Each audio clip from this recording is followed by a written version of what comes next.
We know that all mammals came from a basic form of shrew-like mammal that had 5 fingers on 4 legs with a long, scaly tail.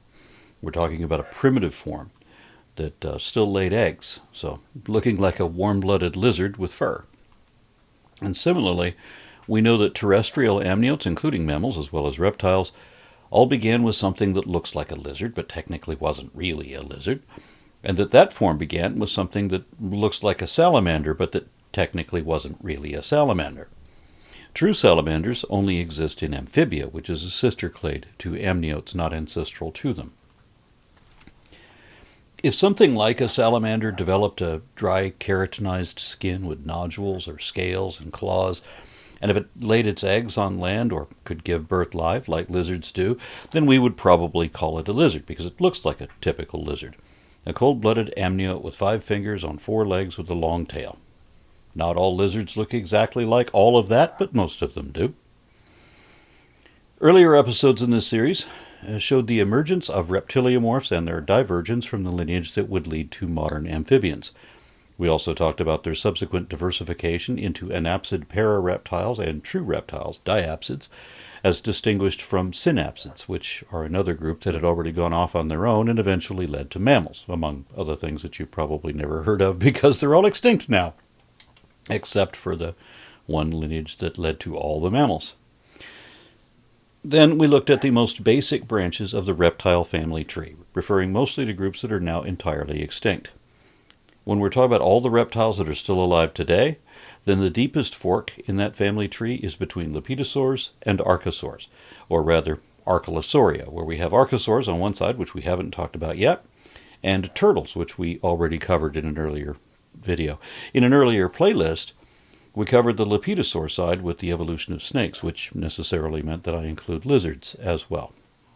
And now we're looking onto the other side, archosauromorpha, which is a much bigger group with a lot of branching subsets.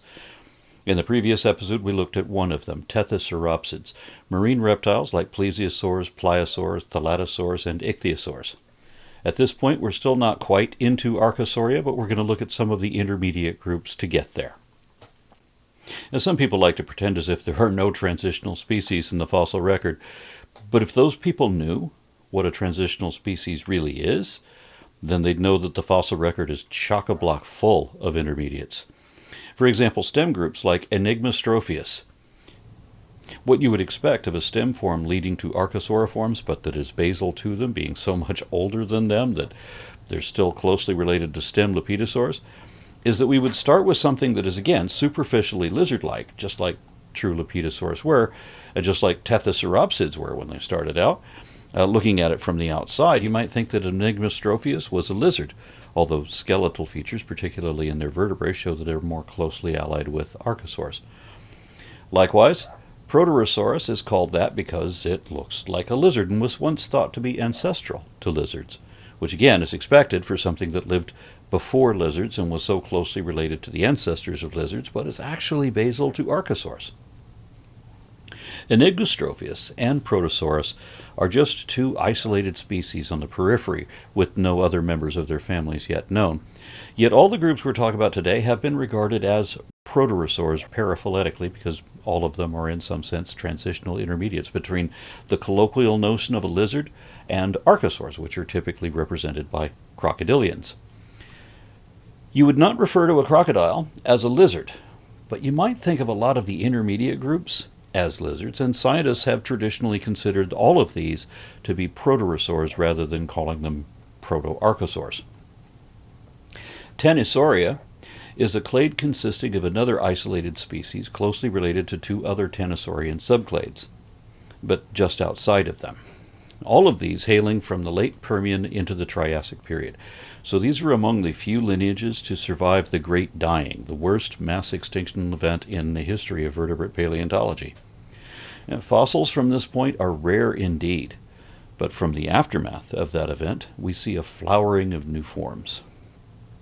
Apart from the superficially lizard-like Geyserosaurus, there are 2 subclades of tenosaurs, most of which look a lot like plesiosaurs that we saw in the last episode about tethysauropsids.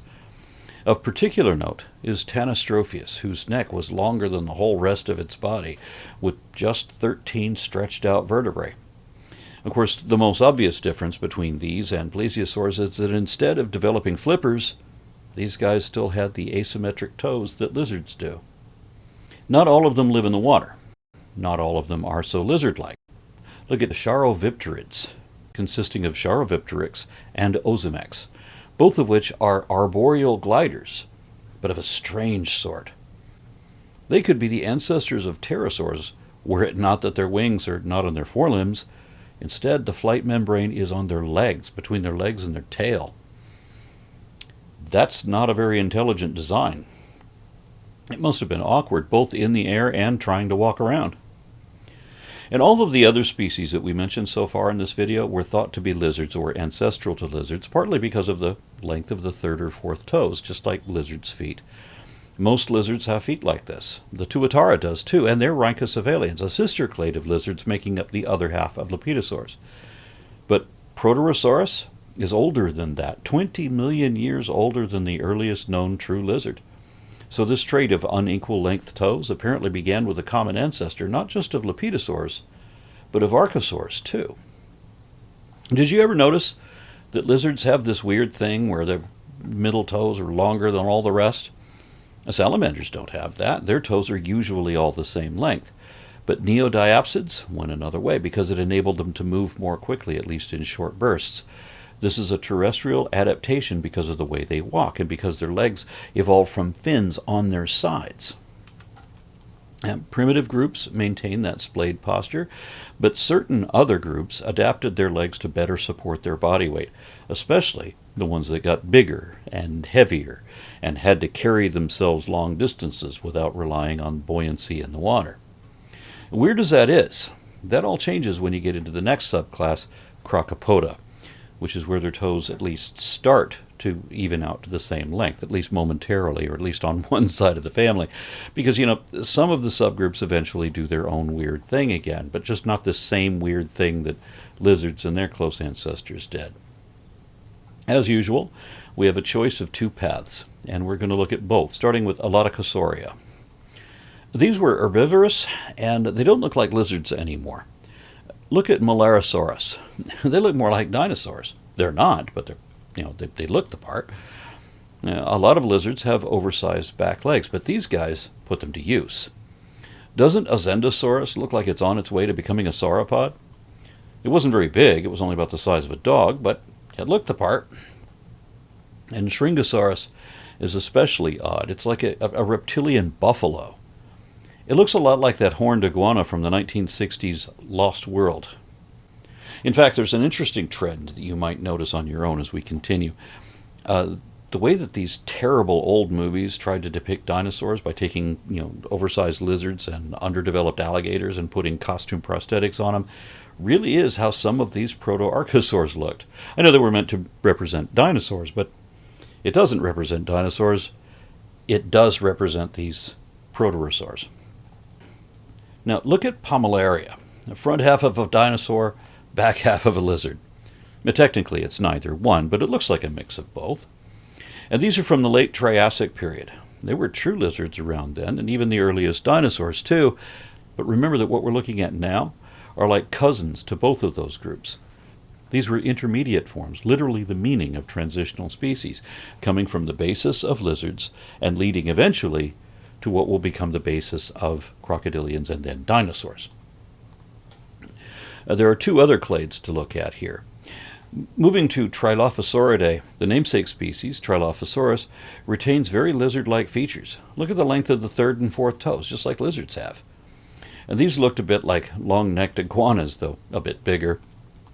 The same can be said of Spinosuchus, another vaguely iguana-looking sort of thing. The weirdo of this group is Pteroturpoton, with a strange combination of a beak in the front and perfectly occluding teeth in the back. And no one is certain what this thing ate, but it seems to be a Triassic reptilian anteater. There weren't any ants, so they would have to eat, or termites either, so it would have to eat grubs or other kinds of insects, perhaps. Maybe that's what it did. And if you think that's strange, the next clade is even weirder. The third clade of Archosaura is Trypanosauromorpha, and this was a difficult group to place. It was previously thought to be a basal branch of all of Sauria, but recent studies have recovered it to be part of this intermediate lineage between Archosauromorpha and Archosauria. And there are some oddities in this group. Let's start with Hyperonectar, which was about a foot long. Its most notable feature is this unusually broad tail. Maybe its function was for camouflage, trying to look like a leaf, or maybe the tail was brilliantly colored and used for sexual displays to attract a mate. It was determined that it wasn't used for swimming, because it didn't have the musculature for that. It's too lightly built. But here's an interesting thought. The length of the legs is such that it's equivalent to like a flying squirrel.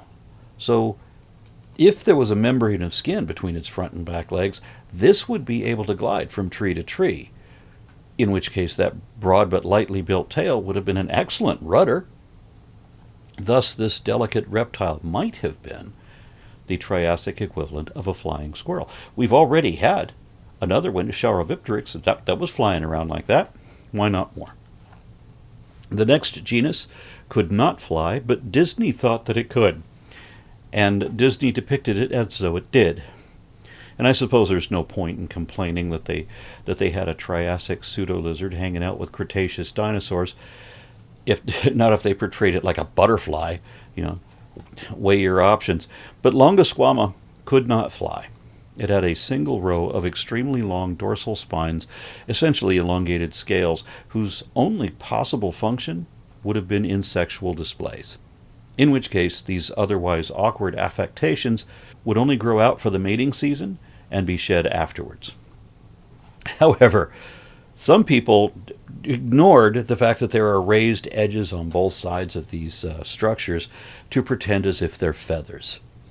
There are pseudoscience charlatans like the author and artist behind ReptileEvolution.com and PterosaurHeresies.com who made it their life's ambition to post his own uncorrected errors all over the internet on every fossil you want to look up, as if he had any authority or data to support his myriad unsupported assumptions. And he's wrong about so much. So, if you're looking up paleofauna and you see illustrations from Pterosaur Heresies or ReptileEvolution.com, just keep scrolling.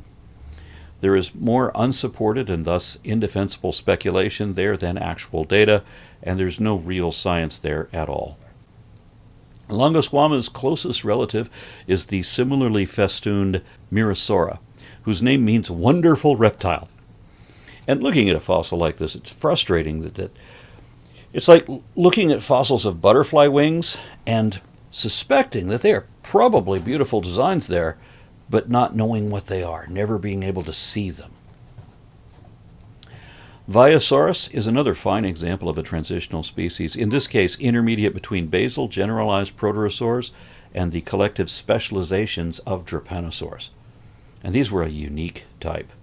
They were functionally similar to chameleons with their clasping feet and prehensile wraparound tails, but Drepanosaurs were something else, because they had this strange mix of beaks and heavy prying hooks on their hands. The hand has 4 regular fingers, except for the index finger, which has an extremely massive and very powerful prying claw on it, like a Triassic reptile version of a pygmy sloth. Except that Drepanosaurs even had claws on the tips of their tails, implying again an arboreal lifestyle. And the arms were apparently powerful, but not very flexible. They couldn't bend their elbows and moved around. They didn't have the range of motion that you would expect that they should. But it seems that if they needed to split open tree bark to eat the insect larvae hiding inside, well, they were certainly capable of that. But they were likely compromised in their movement otherwise, perhaps leading to this strange posture. I wish I could watch a nature documentary and see a video of how these things moved and how they ate what it is that they actually did in order to understand why they are so weird. But no time machines. Now we'll back away from melodicosaurs and look at the last few intermediate groups on the road to archosauria, starting with rhynchosaurs. There were several different species of these and a few different families of herbivorous, stout-bodied plant eaters with beaks and teeth at the same time. And their teeth were of a crushing type, So they looks like they use their beaks for raking, and they could dig up roots and tubers that they would have then crush and process with these ridiculous molars. Otherwise, they look like four-legged parrots, just not as pretty. Boreopricea is known only from a single species, and Prolatocertidae is a family of two species, and while Tasmaniasaurus might give you the impression of an ancient reptile running amok with tornadic rage, all of these are unremarkable as they represent general proterosaurs with no interesting specialties yet known. But they get us into the flowering archosauriforms, starting with Proterosuchus, which means it's like a proto-crocodile. Like, this is the sort of thing that will eventually lead to crocodiles. They definitely don't look like lizards anymore. And I have to wonder what was up with that weird overbite. It's not a birth defect because there have been several fossils found like this. What's that about? Evolution sometimes does weird things, like in this next example. Erythasuchus. Don't misread the name. That's not eurythmics. Sweet dreams are not made of this. How did we get a full-sized tyrannosaur head onto a normal-sized crocodile body, although it's a terrestrial crocodile? This thing obviously wasn't hiding in the water near the shore. No, this thing came running after you on land. The advantage, though, is if you stopped too fast, it would fall over on its face because it's top-heavy. This is a real animal that once lived. Isn't it amazing? And it's from the Triassic period, the middle Triassic period, where we see the first dinosaurs, but not the big, scary ones yet. So this ridiculous reptilian bulldog was the biggest predator of its time. It must have been proud of that, too. That's how he got such a big head. Next in this sequence is another quasi-crocodilian thing. Vanclevia was about the size of a crocodile. It had dermal armor like crocodiles, and it had a serrated paddle of a tail like a crocodile. It also had dermal plates above the tail, for whatever reason. But most interesting, of course, is its head. You can see where something like this could lead to crocodilians. But this is not a crocodile head. And look at its teeth. It has protruding saber teeth above and below. A crocodile's elongate jaws and uniform conical teeth would be more efficient for this type of an ambush hunter. And just remember, natural selection doesn't have an end goal, and a blind watchmaker doesn't know what a watch should look like. That's how you end up with things like the next in this lineup. Protoraccampsia includes two families that do have the long maw that is typical of crocodiles, but oddly enough, some of them are long-legged, high-speed sprinters, not quite aquatic, though some of them are more like what you would expect a crocodile to be. Even then, it could go either way. Look at the skull of Rugeronychus. Look how it retains the two-part drop in the jaw with the weird overbite like we saw in the Proterosuchids. We will see that overbite again momentarily. Of course, not all of these look like Crocs, and they weren't all big like Crocs. Understand that not all of these have a direct lineage, just because they look like they're mostly on the way. There are genetic tendencies or propensities in certain lineages that may occur again in closely related lineages. Euparkeria is commonly seen as one of the closest precursors to archosauria, certainly to the divide depicted in Cruor-Tarsi. This is an interesting point of division. On one side, we have phytosaurs, things that look and act and live like crocodiles, but existed long before actual crocodiles. Phytosaurs even got big like crocodiles, except for the one notable difference, that their nostrils are not way out on the ends of their snouts. Their nostrils are on the tops of their heads, right next to their eyes. And notice also how they retain that overbite that we first saw in the Proterosuchids that were retained in some of the Protoraccampsians. Then the other side is archosauria, what we've been trying to get to all this time. And one of the ways that this group is defined, what makes them such a distinct group from lizards and from turtles, is an ongoing development that we haven't mentioned until now. Looking at evolution from sauria, the basis of lepidosauria, what would become lizards, through the basis of archosaur, where one side goes to testudines, what would become turtles, and the other side leads to archosaurs, represented by crocodilians, we only looked at changes happening on the outside, but there were important things happening on the inside too. And what we usually think of as fish typically have two-chambered hearts. Lizards, being more advanced, have three-chambered hearts. And turtles, which are like halfway between lepidosaurs and archosaurs, have a 3.5 chambered heart, while archosaurs have a 4-chambered heart. The only surviving archosaurs are crocodilians and birds, and both of them, all of them, have 4-chambered hearts. Thus, the extinct ones, like dinosaurs and pterosaurs and other things, would have had 4-chambered hearts as well, and some of their fossils have supported that. The archosaur clade, like most clades, initially divides into 2 subgroups. Think about every clade we've covered in this video and how long that took. Pseudoscience needs a whole other video just by itself, just for that one clade, because there are other clades within it, and there's quite a lot there. And Avametatarsalia needs its own playlist. I'm trying to get these out as often as I can. Some of these take up to a couple of weeks to do because of just the editing can be days on end, and I mean long days. So I do appreciate patrons' support to do that, because science content takes a lot of time to make, and it does not bring the revenue that other types of content like political drama does. So if science education is what you prefer to see me do, please consider becoming a patron to help me do that. Thank you. And now, on to the next one.